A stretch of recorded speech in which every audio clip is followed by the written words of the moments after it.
السلام عليكم ورحمة الله.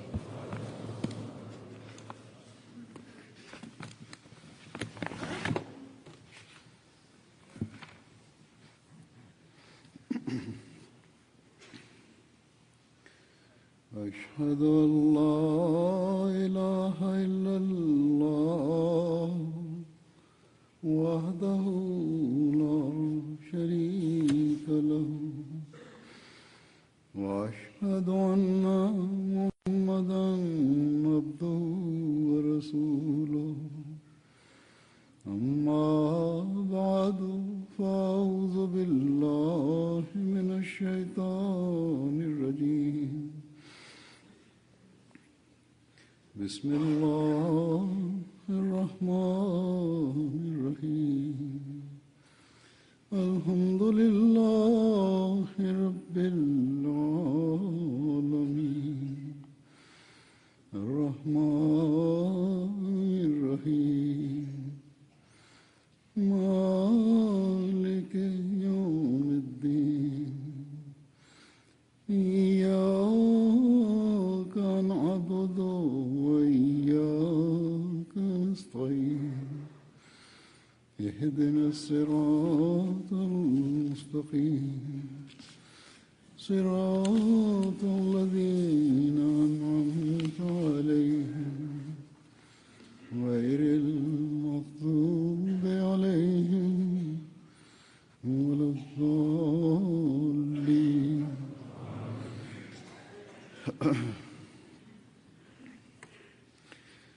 आज मैं Sot do të përmend dy shërbëtor të xhamatit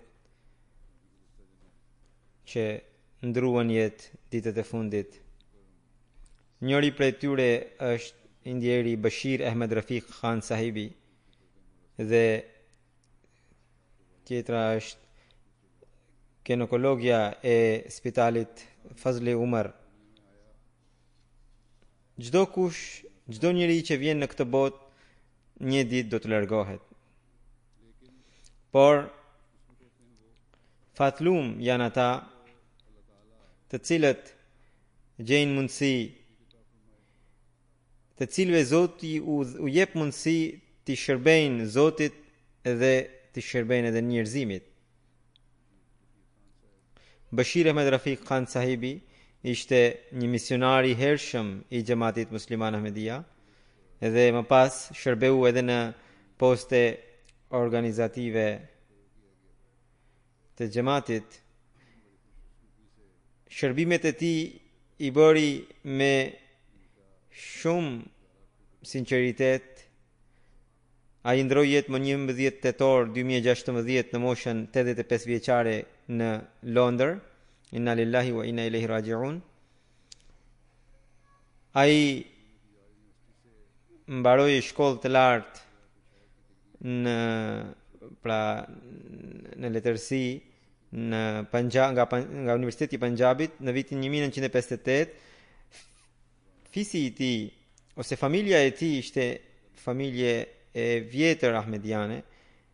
Nëna quhe Fatima Bibi, e cila ishte vajza e sahabit të Mesihut premtuar sallallahu alaihi wasallam, të quajtur Maulvi Muhammad Ilyas Khan Sahib. Dhe babai i tij Danishmand Khan Sahibi, i cili kishte lindur afërsisht 1890 dhe ishte njëri që kishte përvojë edhe në keshf edhe ruja, pra në ëndra të vërteta dhe në keshf. Bashir Rafiq Khan Sahibi ishte ahmedian i lindur. Babai i tij e pranoi xhamatin në vitin 1921 dhe i gjithë fshati e bojkotoi atë për pranimin e ahmediatit. Në lidhje me babain e tij, Hazrat Kalifi i 4 rahimahullahu taala i dërgoi një letër Bashir Khan Sahibit, pra të ndjerit, duke thënë se me ju më kujtohet gjithmonë babai juaj i ndjer, i cili ishte i njëjtë në fjalë e në vepra, ishte një lapidar sinqeriteti.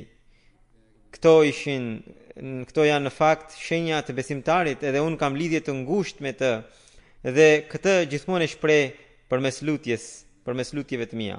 Allahu e mëshiroft dhe i bëft të gjithë fëmijët e tij trashëgimtar të virtyteve të babait. I ndjeri, pra Bashir Rafiq Khan sahibi, u martua në vitin 1956 me Sanima Nai sahiba, e cila ishte bija e Abdurrahman Khan sahibit, që ishte i biri i sahabit të Mesihut Premtuar Islam Khan Amirullah Khan.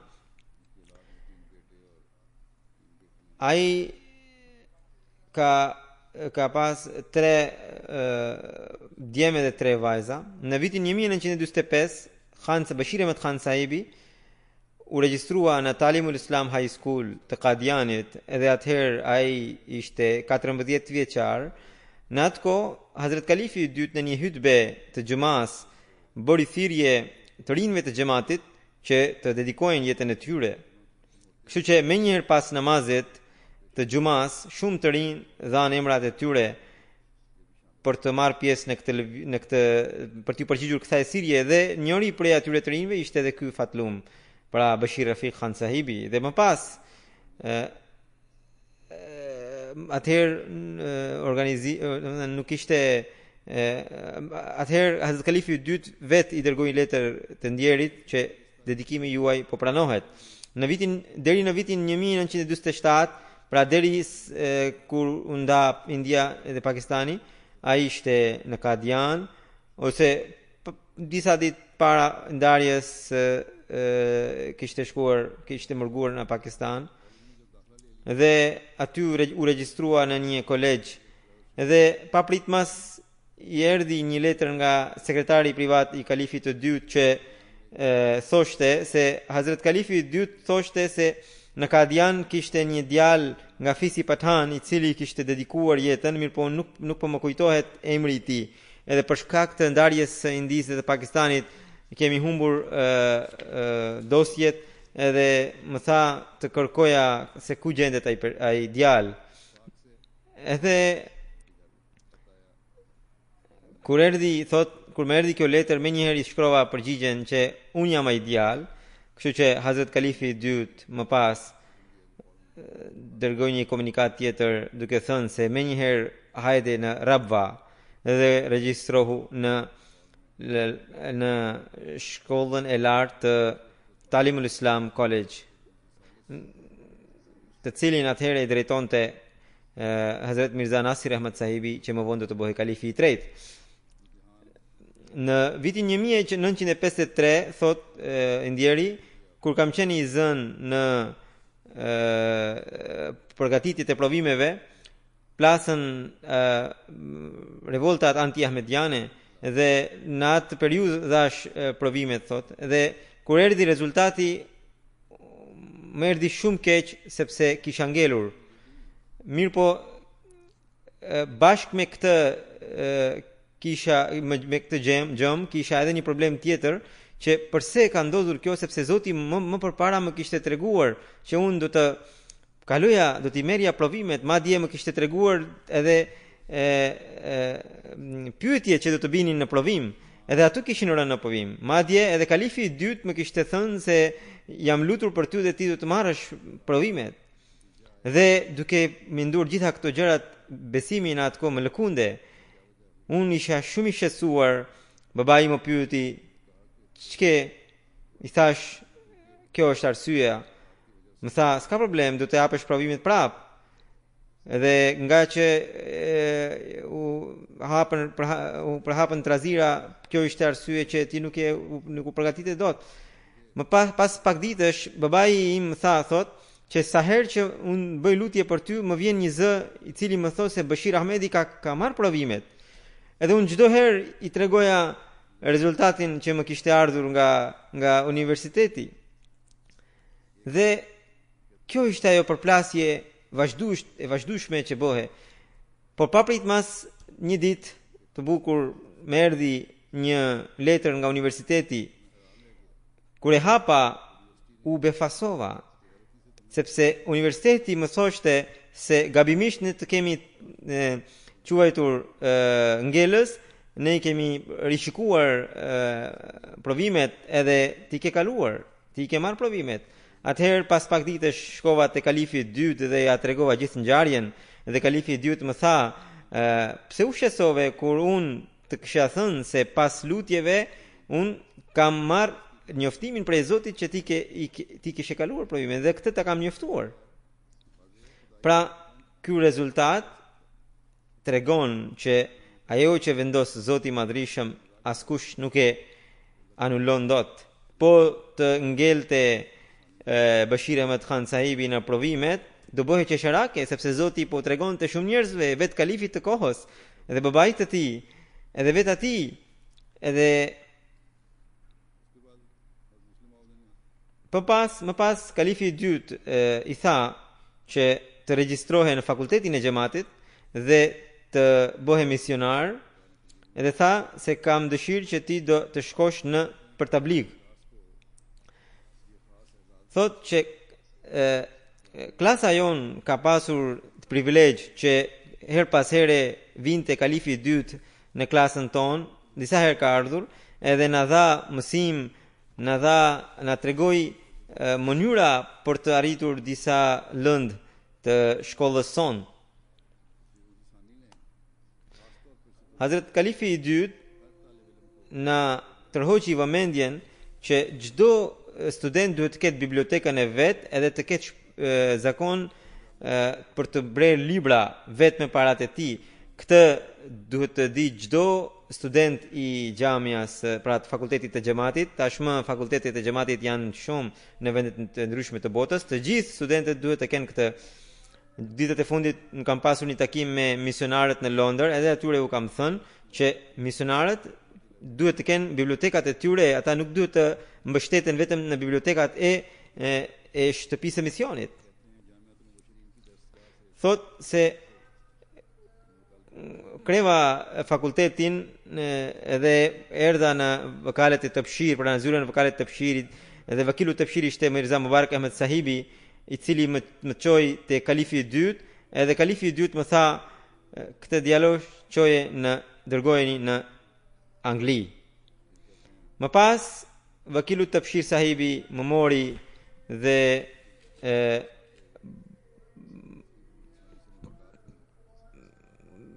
më dha edhe kalifi i dytë thot më tregoi, më dha këshilla dhe më përqafoi dhe pas lutjeve më bëri lam të mirë, edhe në vitin 1959 unë rrita në Angli, edhe fillova të shërbeja zëvendës imami i xhamis Fazlit, xhamis Londrës. Në vitin 1959, kur unë nisa për në Angli, një ditë vajta tek Molana Jalaluddin Sham sahibi, pra se misionari i famshëm i xhamatit, i cili ka qenë për shumë kohë ka qenë imam në xhamin e Londrës, edhe i kërkova të më jepte disa këshilla. Edhe ai më kishte dhënë shumë këshilla dhe njëra prej tyre është ajo që dëshiroj t'ju citoj. Më tha se kam shërbyer tha në Siri si misionar dhe aty më ndodhi një ngjarje prej së cilës un kam marrë një mësim. Një arab, Munirul Hasan sahibi, pranoi xhamatin përmes meje, i cili ishte shumë i pasur dhe me anë të tij u përhapën shumë ahmedian dhe ai përparoi kaq shumë në sinqeritet dhe kishte patos kaq të lartë për të shërbyer fesë, saqë pavarësisht se ishte shumë i pasur, ai çdo ditë për namazin e ikindis vinte në shtëpinë e misionit, atëherë kishim shtëpi misioni atje në Siri. Edhe ai vinte me shumë kënaqësi edhe gatuante për mua dark. Edhe në darkën pastaj hanim bashk. Dhe thot Molana Sham sahibi që një herë kur ishim duke ngrënë dark, i thash Munirul Hasan sahibit që sot e ke bërë gjellën shumë të kripur. Ki kujdes në të ardhmen. Munirul Hasan sahibi heshti për pak dhe më pas më tha: ju e dini Molana sahib që un kam kaq shumë shërbëtor në shtëpi, sa që kur kthehem mua më vinë shërbëtorët për të mi liruar lidhzat e këpucës. këpucëve. Unë në shtëpinë time nuk kam përgatitur asnjë filxhan çaje asnjëherë në botë, asnjëherë në jetën time. E kur vi këtu edhe bëj gjell për ju, e bëj vetëm për hir të Zotit. Përndryshe, ku jam unë edhe çfarë lidhje ka gatimi me mua. Kështu që nëse ndodh në një parregullsi të tillë nga unë, atëherë ju lutem ju kërkoj ndjes, sepse gatimi nuk është profesioni im. Sham sahibi tha se kur nga kjo ngjarje unë mora mësim që këta njerëz kur na shërbejnë neve, edhe na shërbejnë me kaq shumë kënaqësi, kaq shumë gëzim, nuk e bëjnë për shkak të qenies son, por për shkak të pëlqimit të Zotit të Madhërisëm, për shkak të dashurisë që kanë ndaj xhamatit. Për këtë arsye ne gjithmonë duhet ta kemi parasysh që sado të na shërbej dikush, ne duhet të dimë që është mirësia e atij që na po na bën. Edhe nëse ai bën në një gabim, atëherë ne nuk kemi të drejtë që ta kritikojmë atë. Pra, shikoni se çfarë njerëzish të sinqert i ka dhënë Mesiut premtuar sallallahu alaihi wasallam Zoti i Madhërisëm, edhe i ka dhënë që nga fillimi dhe vazhdon t'i jap.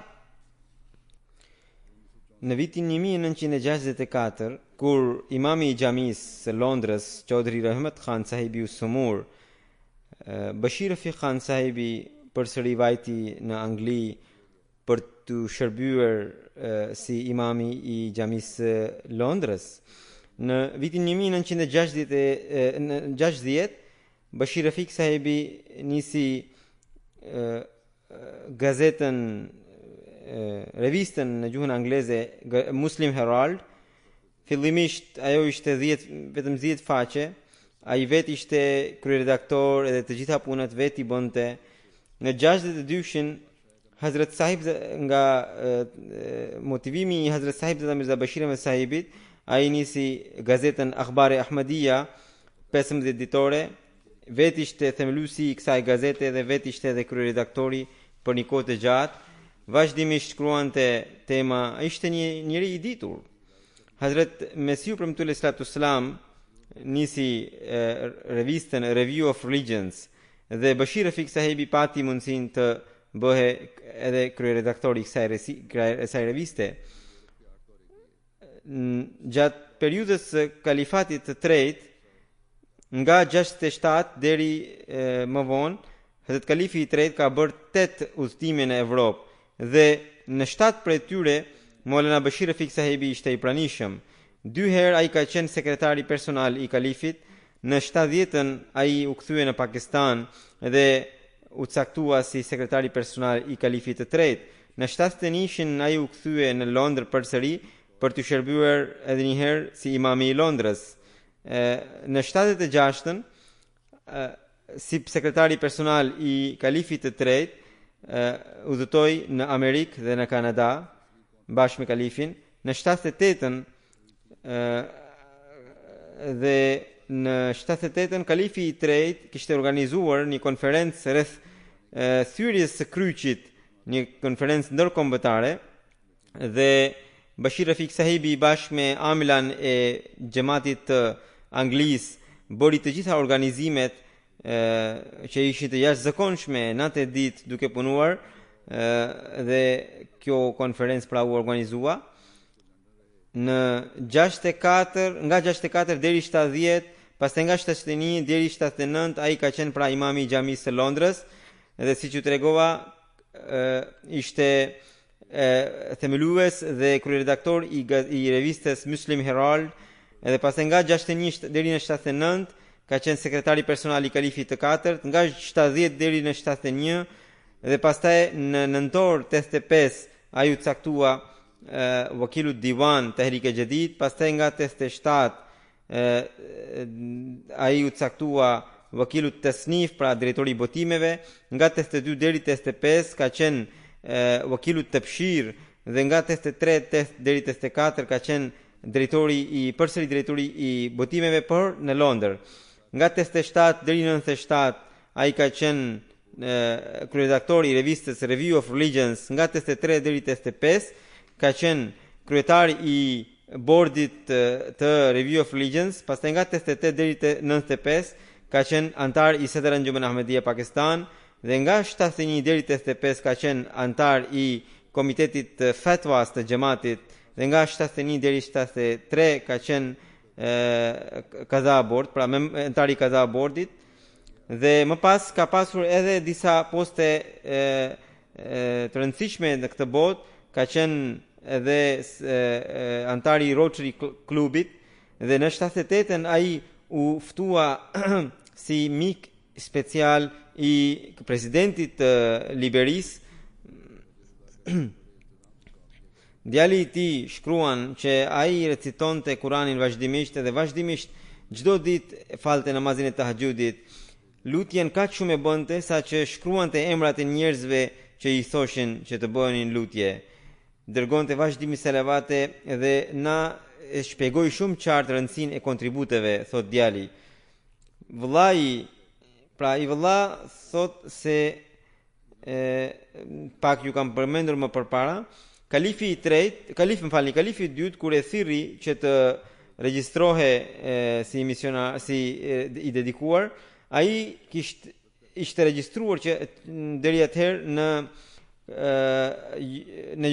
në fakultetin e juridikut dhe i ktheu përgjigje që duke qenë avokat ai mund të shërbente më mirë xhamatit. Mirë po kalifi i dytë i ktheu përgjigje, ne duam avokat të besimit dhe jo të kësaj bote. Nderin, famën dhe pozitën që ti dëshiron të shohësh me duke qenë avokat i kësaj bote, të gjitha do t'i shohësh duke qenë avokat i besimit. Duke e dëgjuar këtë, pra kur babai i tij ja dërgoi këtë letrën e kalifit të dytë Bashir Rafik sahibit, ai menjëherë e la fakultetin dhe që atë ditë erdhi në Rabwa. Dhe shikoni se si u plotësuan edhe fjalët e Hazurit, siç u thash, se ai mori edhe famën në këtë botë dhe shërbeu në pozita shumë të rëndësishme të xhamatit. Pra gjeti çdo gjë me bekimin e Zotit të Madhërisëm, pati një jetë të mbushur me veprimtari të gjallë. Ai kishte lidhje të ngushtë me kalifatin, lidhje besnikërie, ai kishte smundje në zemër, ai u operua një herë nga zemra, një herë nuk kishte asnjë shpresë, Zoti i dha një jetë të dytë, edhe për shkak të kësaj smundje ai shpesh ndihej i dobët, por ai rregullisht jo vetëm që më shkruante letra, por tregonte besnikërinë e tij dhe sinqeritetin e tij ndaj kalifatit. Edhe çdo sapo të merrte vesh që unë do të shkoja në ndonjë konferencë apo në ndonjë vend, ai patjetër merrte pjesë për të qenë i pranishëm atje. Unë vetë pash në xhumat ai vinte edhe pse ishte shumë i sëmur, vinte duke ecur për të marrë pjesë në xhuma. Allahu ja ngrit nivelet në xhenet e mëshiroft, edhe i bëft fëmijët e tij që të kenë lidhje sinqeriteti, besnikërie bashkë me xhamatin. Gjenazja e dytë, siç ju thash, është e së ndjerës Dr. Nusrat Jahan Malik sahibas, e cila ishte e bija e Maulana Abdul Malik Khan sahibit. Ndroi jetë më 11 tetor 2016 në Londër. Inna lillahi wa inna ilaihi rajiun. Ajo ishte nga Rabwa, mirë po kishte shtetësinë britanike, edhe për këtë arsye vinte çdo vit këtu. Vinte edhe për arsye profesionale, për të rritur pra profesionin e tij, edhe po ashtu vinte sepse ishte sëmur për disa kohësh edhe për të mjekuar, pra. Kështu që vetëm në gjallësen e kaluar të Anglisë, ajo paprit mas pati infekcion në gjoks dhe aq shumë sa që mushkërinë pushuan së vepruari, mirë po nga mjekimi shumë alhamdulillah ishte përmirësuar. Mirë po kishte rrezik që nëse do të vinte prapë infeksioni, ajo ndoshta nuk do të shpëtonte, kështu kishin thënë mjekët. Edhe kështu ishte edhe caktimi i Zotit që një ditë pati infeksion edhe brenda disa orësh ajo ndroi jetë. Ajo lindi më 15 tetor 1951 në Karachi edhe siç u thash, ishte e bija e Maulana Abdul Malik Khan Sahibit. Abdul Malik Khan Sahibi ishte një misionar i hershëm i xhamatit. Ai Abdul Malik Khan Sahibi ishte i biri i Khan Zulfiqar Ali Khan Sahibi, edhe ishte nga Najibabad, zila Bajnor, nga UP. Pra, gjyshi i së ndjerës ishte sahabi Mesiut e Premtuar alayhi salatu wassalam. Ai kishte pranuar Mesiun e Premtuar sallam që në vitin 1900 dhe në vitin përmes letërkëmbimit dhe në vitin 1903 erdhi tek Mesiu e Premtuar alayhi salatu wassalam dhe e takoi personalisht. Hazrat Maulana Khan Zulfiqar Ali Khan Sahibi me dëshirën e Mesiut e Premtuar alayhi salatu wassalam e dedikoi djalin për besimin, pra që në fëmijëri. Ndonse pra Maulana Abdul Malik Khan Sahibi u regjistrua në fakultet në medresen e xhamatit dhe më pas në vitin 82 bëri shkollë të lartë dhe ai gjeti një punë shumë të mirë. Mirë po babai i tha që unë nuk të kam arsimuar që ti të fitosh botën, por të fitoje besimin. Dhe me të marrë këtë letër, Maulana Abdul Malik Khan Sahibi dha dorëheqje nga puna edhe u kthye në Kadian edhe u regjistrua në fakultetin e xhamatit për të bërë misionar. Ky ishte sinqeriteti që kishte edhe Dr. Nusrat Jahan Saheba, pra e bija, e cila specializimin e bëri në Angli, ndërsa fakultetin e bëri në Pakistan. Kudo që shkonte, ajo nga profesioni i saj mund të fitonte qindra mijëra rupi për ditë, por ajo e dedikoi veten vetëm për besimin edhe për shërbimin e njerëzimit, duke u kufizuar në një qytet të vogël edhe për të shërbyer në spitalin e xhamatit, edhe xhamati kishte nevojë për të. Dhe gjatë gjithë kohës në mënyrë vetmohuese dhe me një standard të skajshëm ajo i shërbeu xhamatit. Shumë njerëz më kanë shkruar ngushëllime, të gjitha nuk mund të përmend, disa edhe virtytet e saj më kanë përmendur që disa do t'ju tregoj. Ajo la pas vetëm një vajzë, e cila Aisha Nuzhat Sahiba, që jeton këtu në Angli. Ajo ka 3 fëmijë. Siç ju thash që Dr. Sahiba MBBS e bori nga Pakistani dhe më pas nga Anglia, Royal College of Obstetricians and Gynecologists bori specializimin e ginekologjisë. Dhe më pas nga data 20 prill 1985 deri në vdekje, ajo shërbeu si ginekologe e spitalit të xhamatit Fazle Umar të Rabbas.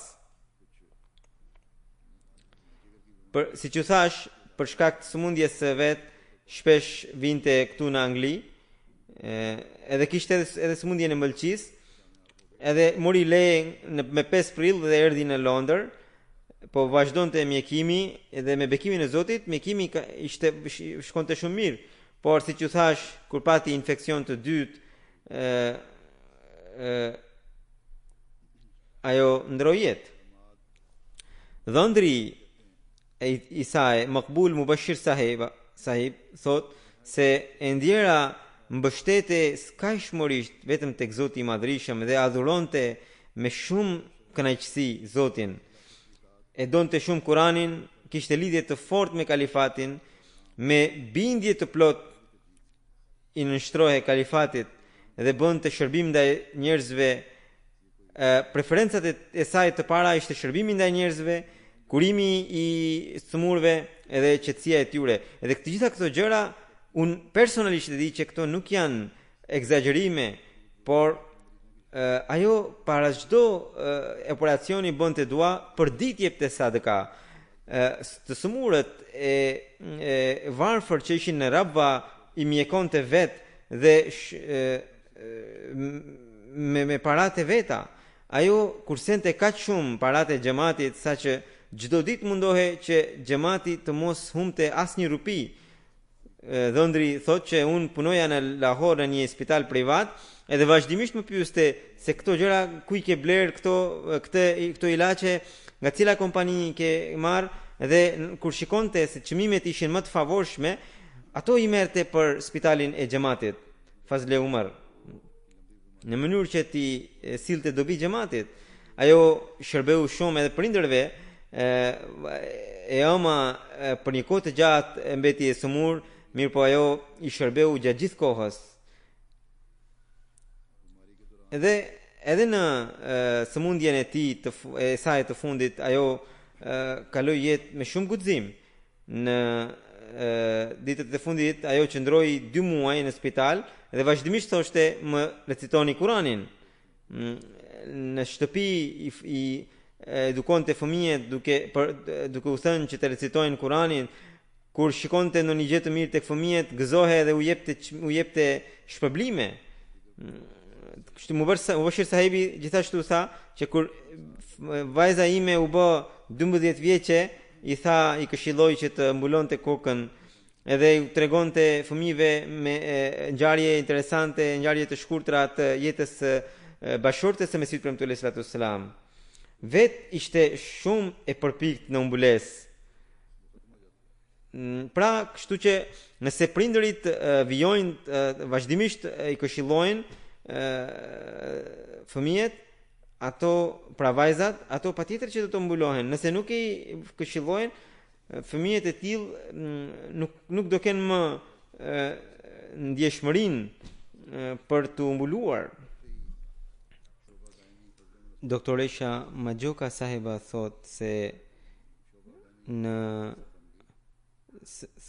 Dr. Nusrat Jahan Sahiba bashkë me Dr. Nusrat Jahan Sahibën kam punuar rreth 18 vite dhe unë pasi bëra thot që unë ju bashkua pat katedrës ginekologjisë së xhamatit. Ajo ishte mësuese e denjë. Ne merrnim këshilla në çdo fazë të jetës sonë. Ajo kishte aftësi të veçanta që të dhëna prej Zotit. Ajo ishte një vajzë e shkëlqyer, një nën e shkëlqyer, edhe ishte një mësuese e disiplinuar, edhe po ashtu një motër e dhemshur. Jeta e tij ishte mbushur vetëm me sakrifica. Ajo la pas dore të gjitha preferencat e saj për hir të xhamatit. Ajo thoshte se un kam 2 vajza. Njëra është vajza ime, tjetra është spitali im, thot. Gjithnjë ishte e gatshme për t'i shërbyer sëmurëve, sidomos atyre që ishin në punës të xhamatit.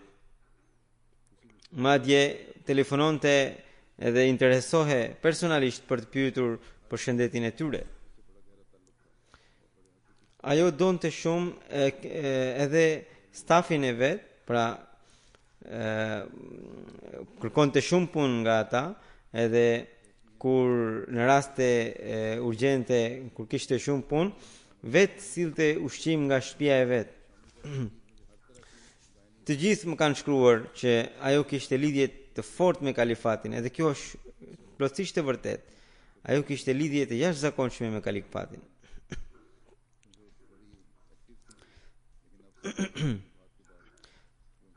Thot doktoresha që nga viti i kaluar ajo më merrte në çdo kirurgji, në çdo operacion dhe më të shpjegoi çdo gjë. Edhe thoshte se un kam shumë pak kohë. Atëherë nuk e kuptoja se çfarë kishte nga kjo, sepse atëherë ishte shumë aktive, por tani kuptova se ajo donte të më përgatiste. Pas vdekjes së saj çdo sy është i përlotur dhe çdo zemër është e dhemsur. Dhe banorët e Rabvas kanë mirësi shumë të mëdha nga ajo. Shumë njerëz më kanë shkruar dhe sepse ajo ka qenë një shërbëtore e jashtëzakonshme. Dr. Amtul Hai Saheba është një doktoresh që në spitalin tonë në Gan të Afrikës. Ajo thot se edhe unë jam trajnuar nga Dr. Nusrat Jahan Saheba. Edhe kur vajta në Ghana, vazhdimisht kam qenë në kontakt me të në WhatsApp, me email. Për çdo gjë i shkroja edhe ajo me shumë kënaqësi më kthente përgjigje edhe më udhëzonte. Dhe më thoshte ti shkruaja kalifit të kohës për lutje. Në çdo shqetësim më thoshte ti shkruaja kalifit për lutje. Pastaj thot që kur punoja me doktoreshën, ajo kishte vëmendje edhe për gjërat më të vogla.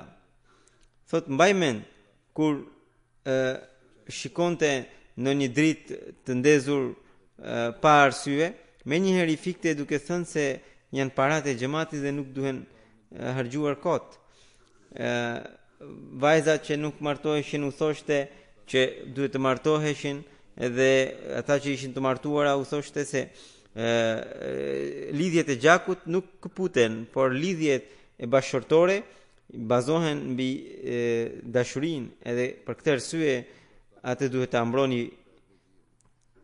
Thot që ditët e fundit para sëmundjes së saj, ajo më mori në telefon dhe tha se po ndërtohet një sallë e re e operacionit ginekologjisë, edhe ishte shqetësuar për shkak të sëmundjes së vet. I tha që le të thoni Nazir Ala që ta inauguroje, sepse nuk duhet të vënohen punët e xhamatit për shkak të një personi. Dr. Nuri Sahibi është drejtori i spitalit të zemrës Tahir të xhamatit. Ai thot që prej 9 vitesh kam punuar bashkë me Dr. Nusrat Sahibën. Ajo kishte pasur disa cilësi që në këtë kohë mjekët pak kush mund të ketë. Ajo ishte shumë mbështete shumë te Zoti, lutej shumë, edhe zbatonte me përpikëri mbulesën islame. Ajo kishte dije të gjerë të Kuranit famlar, ndiqte modelin e profetit sallallahu alaihi wasallam, modelin e Mesihut premtuar sallallahu alaihi wasallam. Edhe në spitalet kur vinte këtu në Angli, gjithmonë ka qenë përpikt në burka. Ajo nuk kishte asnjë lloj kompleksi, bënte të gjitha punët edhe megjithatë ishte mbuluar. Ato vajza që ankohen që me mbulesë nuk mund të bëjmë punët, për to ajo ishte model. Ishte shumë e aftë e zonjë në profesionin e vet. Ajo kishte njohuri edhe për teknologjinë e re në profesionin e saj. Asnjëherë nuk u shqetësua për se sa orë kishte punuar. Kur vinin situata të rënda, nuk merakose për pushimet e saj dhe punonte ditë e natë. Sëmurve se pari u tregonte mundësit çfarë si mund të operoheshin, si mund të mjekoheshin, edhe pastaj i qetësonte. Shumë njerëz më shkruanin edhe më përpara se ajo ishte shumë e rrep, por ajo ishte shumë e rrep për shkak të parimeve të saj, por ama ishte shumë zemërbut. Ajo ishte shumë e veçantë edhe në bujari. Nuri Sahibi më shkruan që një sëmur që ishte regjistruar në Tahir Heart Institute, ajo më ka treguar thot që kur Nusrat Jahan Sahiba po kthehe me makinën e vet nga spitali, më pa mua edhe më erdhi tek unë, zbriti nga makina dhe më shkroi ilaçe edhe u shqetësua për mua dhe pastaj shkoi. Ajo kishte edhe aftësi shumë të veçantë oratorie, sepse babai i saj ka qenë orator shumë i madh, një misionar i shquar i xhamatit. Dhe kur ajo ftohe për të drejtuar lajnas në Lahore. Fjalimet e saj ishin shumë ndikuese, të gjitha gratë ndikoheshin nga ajo. Fjalimet, mënyra e saj të folurit kishte ndikim nga babai, ishte trashëguar nga babai i saj. Ajo kishte, të gjithë po shkruajnë, ajo kishte lidhje të ngushtë me kalifatin. Edhe në spital vazhdimisht grave të tjera u përmendte thënjet e kalifit. Nga veprat tregonte dashurinë ndaj kalifatit. Ajo me të vërtet ishte shembullore. Dr. Muhammad Ashraf Sahibi shkruan që Zoti i Madhërisëm i kishte dhënë largpamësi. Nga njëherë ajo për një operacion të caktuar merrte një vendim që të mos e bëjmë, edhe më vonë dilte që pikërisht vendimi i saj ishte i saktë, ishte parimore dhe mendimin e vet e tregonte me shumë guxim. Kërkonte udhëzim edhe nga stafi. Gjithë stafi kishte ndikim për punët, por ama ajo i donte shumë. Dëmshuria e saj nuk ishte kufizuar vetëm tek stafi apo tek familja, por edhe tek fiset e grave që punonin në stafin e saj. Heshturazi i ndihmonte njerëzit në nevojë dhe ajo bëri edhe detyrën për të mbajtur regjistrimin domethënë dosjet e pavionit të ginekologjisë, edhe janë në gjendje shumë të mirë. Misionar Sahibi i Faisalabad, Fazil Ayaz Sahibit, thotë që ajo ishte shumë e dhemshur në vitin 1989 kur unë shërbeja në fakultetin e xhamatit dhe u transferova në Rabwa me gjithë familjen time. Atëherë bashkëshortën time e mjekonte pikërisht Nusrat Jahan Saheba. Ajo ishte shumë e dhemshur ndaj nesh për shkak edhe për arsye sepse kam qenë i dedikuar për xhamatin. Bashkëshortja ime dhe fëmijët e mi kemi qenë në qendër të vëmendjes së saj. Kemi pasur 3 vajza dhe vajza ime e vogël një herë shkoi edhe i tha që i tha që më sillni një vëlla nga spitali juaj. Dhe kur bashkëshortja ime ishte shtatzën edhe një herë, ajo u thoshte të gjithë njerëzve të spitalit që të luteshin që ne të kishim një djalë, madje vetë kishte shkruar kalifit që ne të kishim një djalë, edhe si duket lutjet e tyre dhe lutjet e saj u pranuan, edhe ne Zoti na dha neve një djalë dhe u gëzua kaq shumë sa që kur u lirua bashkëshortja ime nga spitali, ajo vetë erdhi në shtëpinë tonë për të na quar, për të na sjell pra bashkëshorten edhe fëmijën.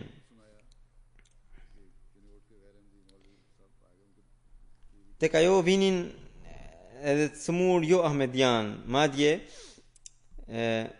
një hoxh nga qyteti Qinot ku ka shumë kundërshtar të xhamatit, madje hoxhallarët janë shumë kundërshtar, që pra ky hoxh nuk kishte fëmijë, edhe bashkëshortja e tij po mjekohe nga Nusrat Jahan Sahiba. Edhe me bekimin e Zotit ajo ngeli shtatzën. Edhe atëherë Nusrat Jahan Sahiba tha se tani për 9 muaj ky hoxh është nën kontrollin tim, edhe gjatë kësaj periudhe i bëri shumë tabligh atij. Nuk kishte frikë nga askush. Tahir Nadim Sahibi është nga katedra e gjuhës arabe. Ai thotë që unë kam qenë këtu në Angli dhe bashkëshortja ime ka qenë në Rabwa, ndërsa doktoresha më shumë besonte në lutje se sa tek mjekimet. Dhe bashkëshortja ime ka pasur gjakderdhje dhe kishte një rrezik. Atëherë doktoresha vetëm më ka treguar thot, u lut duke qarë, duke thënë u lut me të qarë duke i thënë Zotit që o Zot, bashkëshorti i kësaj gruaje ka shkuar për të bërë tabligh në një vend të huaj dhe ti vetë kujdesu për të, edhe alhamdulillah që bashkëshortja ime u shërua mrekullisht. Edhe po ashtu kur vinte këtu në Angli, ajo ishte shumë mikpritse, sepse në emisionin e Al-Hawar al-Mubashir kur arabët mblidheshin edhe bonim emision, ajo vinte edhe ajo qëndronte në shtëpinë e 53, pra në guest house 53, dhe në kuzhinë përgatiste ushqim për ne, duke thënë se ju bëni shërbimin e fesë, gjihadin me dijen tuaj, edhe unë po bashkohem në gjihadin tuaj duke ju shërbyer me ushqime. Mubashir Ayaz sahibi është drejtori i fakultetit të xhamatit në Rabwa, thotë që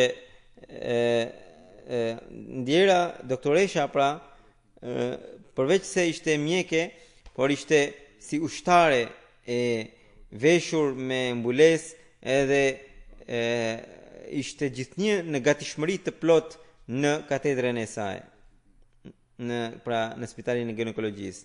Ato vajza që ankohen për mbulesë, për to ajo është modele.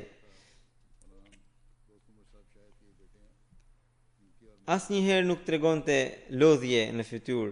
Dr. Sultan Mubashir sahibi thot që ne ishim fqinj dhe në Rabwa pra ne kishim hyrje dalje në shtëpi, sepse babai im, pra Dosmu Mashahid sahibi, ka pasur lidhje të ngushtë me babain e saj, po ashtu edhe unë, për shkak se isha edhe koleg, sepse edhe ky është mjek, kemi pasur hyrje dalje edhe mik shtëpi, pra kemi qenë, kur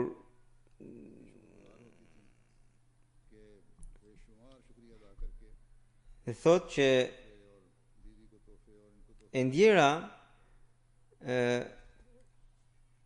gjithnjë falenderonte Zotin e Madhrishëm, dhe sikur edhe kur të bëja një punë shumë të vogël asaj, ajo mbete shumë mirënjohëse dhe jepte dhurata fëmijëve të mi. Siç u thash që pavioni i ginekologjisë si vjet alhamdulillah u pasurua me një sallë të re të operacionit dhe doktoresha Nusrat Jahan Saheba çdo vit vinte në Angli, edhe vinte me shpenzimet e veta, jo me shpenzimin e xhamatit, edhe kërkonte makineri, aparatura të reja, dhe në këtë mënyrë ajo këtë katedër, pra spitalin e ginekologjisë e nisi nga një dhomë e vogël edhe e solli deri në këtë gjendje siç është sot. Pra ajo ishte nisur nga një dhomë ku kishte një tavolinë dhe një karrige. Alhamdulillah tani ajo është një pavion me vete, dhe sigurisht kjo është bërë për shkak të një kontributit të madh që ka dhënë doktoresha.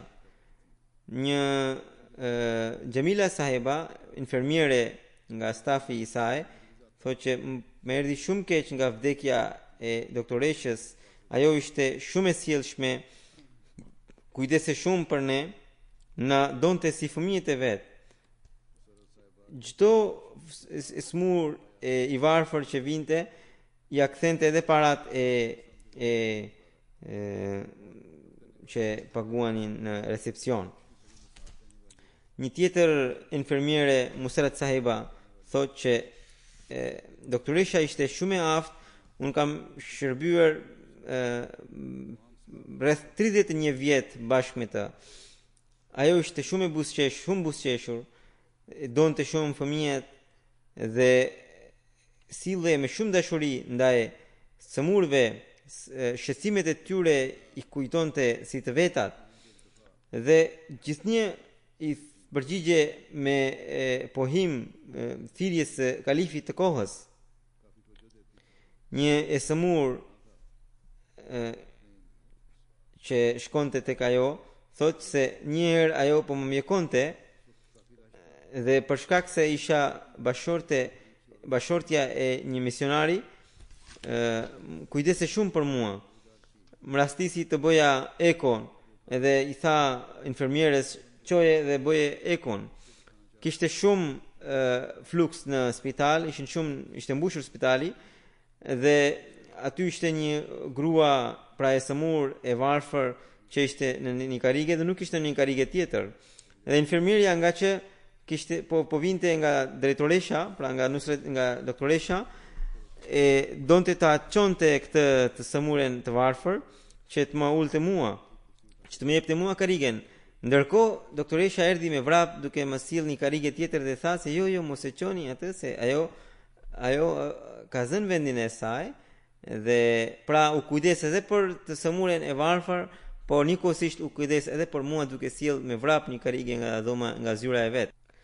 Një tjetër mjek me doktoresh thot se Nusrat Jahan Saheba kishte sedër të madh ndaj xhamatit dhe ndaj kalifatit.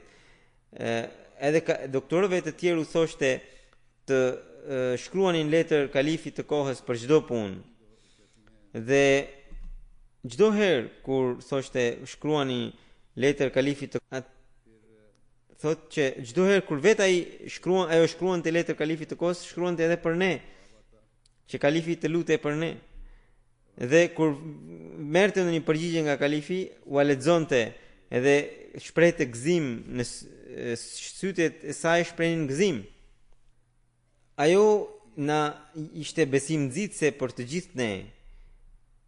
Të gjithë jetën e sakrifikoi për xhamatin dhe nuk u merakos për rehatin dhe për punët që ajo mund të bënte, po të mos ishte për paratë që mund të fitonte jashtë xhamatit, nuk u merakos për këtë. Çdo ditë ne shikonim ne na rrite besimi duke punuar bashkë me të. Një tjetër ngjarje Abid Khan Sahibi tregon që ajo tha se unë kur edhe sikur të dëgjoj një fjalë të vogël nga goja e kalifit e kujtoje sikur është porosi për mua dhe përpiqem ta zbatoj atë. Kjo ishte pra standardi i besnikërisë dhe i bindjes së saj ndaj kalifatit. Shumë njerëz më kanë shkruar dhe të gjitha nuk mund të përmend këtu. Një grua më shkroi se që unë po shkoja, thot kjo zonjë, që unë po shkoja në zyren e Lajnas dhe isha në këmbë, ndërkohë po kthehe doktoresha me makinën e xhamatit nga spitali dhe ndoshta po shkonte në shtëpi. U ndalë atje dhe më pyeti ku po shkon. I thash po shkoj në zyren e Lajnas, edhe më tha mua, nga që kjo makinë është e xhamatit, atëherë kjo se pari do të shërbej ty. Dhe më çoi deri në zyrë me makinën e vet dhe pastaj u mor me punët e veta. Kështu që ajo kujdese kaq shumë për gjërat e xhamatit që ato të harxhonin për xhamat. Ebia Nudrat Aisha Saheba thot që nëna ime ishte shembullore dhe shumë e dashur. Ajo bënte shumë lutje për mua dhe për fëmijët e mi. Sa herë që unë kisha ndonjë vështirësi, unë i tregoja nënës edhe vetë çlirohesha. Dhe pastaj më thoshte të bëja sejdë falënderimi, pavarësisht se ishte shumë e zënë, ajo kujdese shumë për edukimin tim.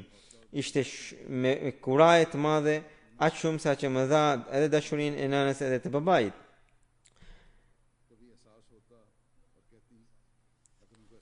kur ndjente si që nuk i kishte shërbyer mirë së bijes, atëherë thoshte se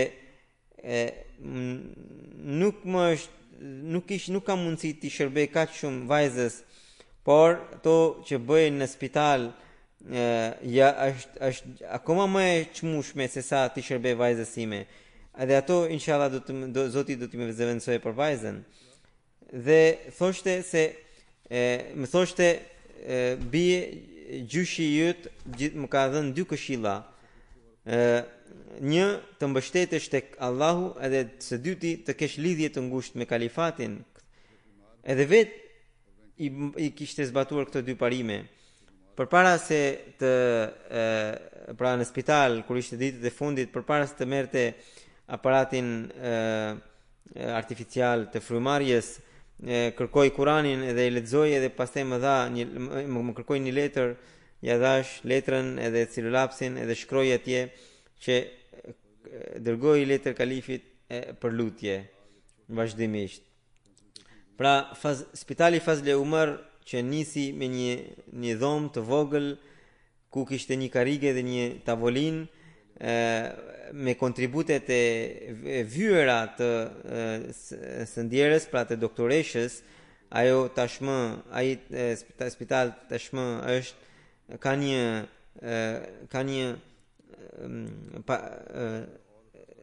katedër ose pavion të veçantë të ginekologjisë. Dhe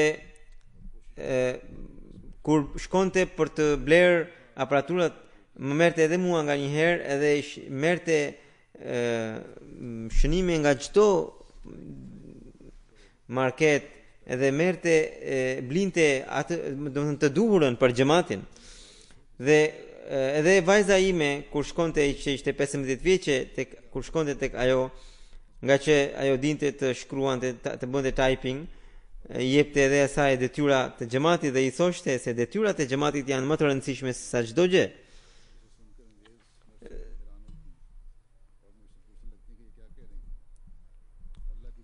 Ajo e bia thot se ajo mbështete shumë te Zoti i Madhërisëm në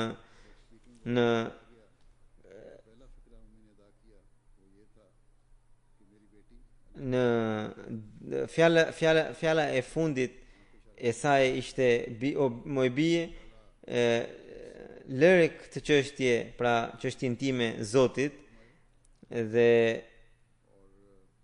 kur unë po qaja atëherë me shenjë më tregoj drejt Zotit, pra drejt qiellit, që të mbështetesh tek Zoti. Zoti i dhën durim kësaj, pra bijes vajzës saj që është e vetme, edhe fëmijëve të saj, edhe Zoti e mbrojt këtë vajzë edhe fëmijët e saj, edhe ja ngrit nivelet në xhenet së ndjerës, dhe Allahu i dhënt mjek të tjerë po kaq të denj spitalit të xhamatit, pra të Fazle Umarit.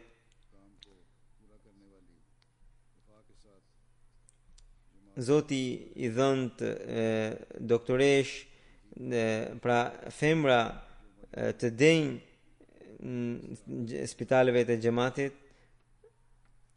Pas namazit të xumas do të udhëheq xhenazen e të dyve, xhenaza ghaib.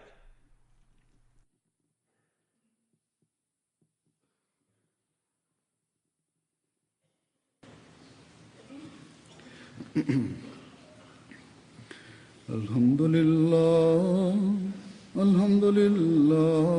nahmaduhu wa nasta'inuhu wa nastaghfiruhu wa nu'minu bihi wa natawakkalu alayhi wa na'udhu billahi min shururi anfusina wa min sayyiati a'malina.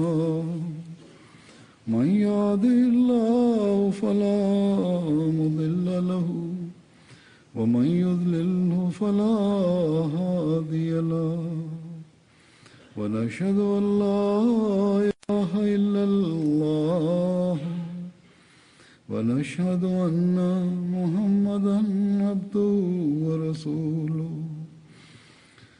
عباد الله رحمكم الله إن الله يأمر بالعدل والإحسان وإيتاء ذي القربى وينهى عن الفحشاء والمنكر والبغي يعظكم لعلكم تذكرون اذكروا الله يذكركم وادعوه يستجب لكم ولذكر الله أكبر